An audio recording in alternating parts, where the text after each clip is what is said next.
this evening for your induction into the College Football Hall of Fame. What are your thoughts about coming back to campus now and receiving that honor? Well, first of all, it's always fun to come back to Alabama. Secondly, you can be a good player on a bad team and still go into the Hall of Fame as a player. As a coach, you go in because you have a good team and good players. One of the reasons that I'm going into the Hall of Fame is because people like John Copeland. We won lots of games, and without that, obviously I wouldn't be going into the Hall of Fame. And if everybody that played for me, coached for me, feel like they're a little bit of a part of it, well then it's going to make it worthwhile. Obviously I'm flattered, but at the same time I know how I got there. From a defensive guy perspective and a defensive lineman myself, you know, we have a certain standard here that we play on the defensive side of the ball. And me, myself, being a defensive lineman, that standard I hold near and dear to my heart. And I don't want to, you know what I mean, I want to ask you this question, Coach, but I don't want to offend anybody. All right. I just don't see our D-line putting out the production or giving the effort that it takes to be a good defensive unit. And to have a good defensive unit, all of that start up front. And I'm just not seeing that from the few ball games I've seen so far. Well, you're probably more observant than I am. You've probably seen more. You've probably seen him play every snap, and you've been there. You not only played, but you were an All-American at that position, and you probably realize that. When I watch the game, I don't pay a lot of attention to schemes. You know, 4-3-7, 3-4-7. I mean, they still have to play. One of the things that's disappointing to me in watching college football and professional football defensively, nobody tackles anymore. I mean, people run up and butt them, and, you know, the runners just continue to run.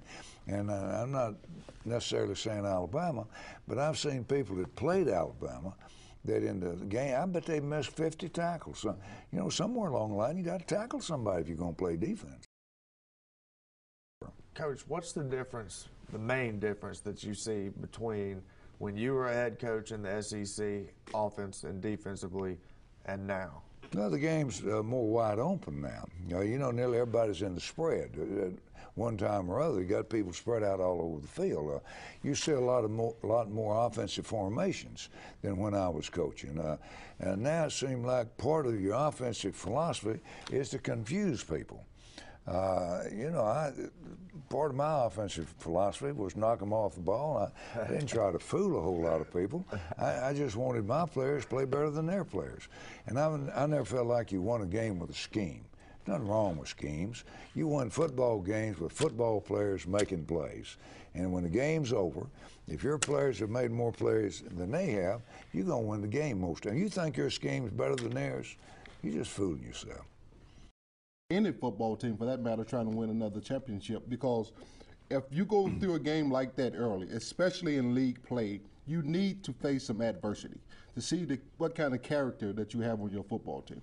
I have no problem with that. Somebody's telling me not too long ago that football teams sort of grew up. Well, you know, it looks to me like they've been growing for a long time. I mean, when you win all of them and then you keep winning the next year, I mean, you may say, you know, we've got to. But as far as growing up, I think the team's grown myself. I always rather. You know, what you say has some merit, but I'd a whole lot rather you feel good about your performance than feel bad about your performance and say, I got to get better. See, one of the things about good football teams is they get better week after week after week. May not win the game, but they get better every week. You know, and I can see Alabama being better this week than we were last week. Got another week of practice, played another game. Why shouldn't they get better? And then they'll be better when they play South Carolina. They played Florida. They've got another game, and then they're going to get better for the next game. And I will assure you that there's not anybody on the staff or the squad that's thinking in terms of anything other than winning the next game. They said, well, they're thinking about repeating the national championship. They're not doing that. They're thinking about beating Florida. Then they're talking about when we beat Florida, then we're going to play South Carolina. And then after we play South Carolina, whoever's next on the schedule.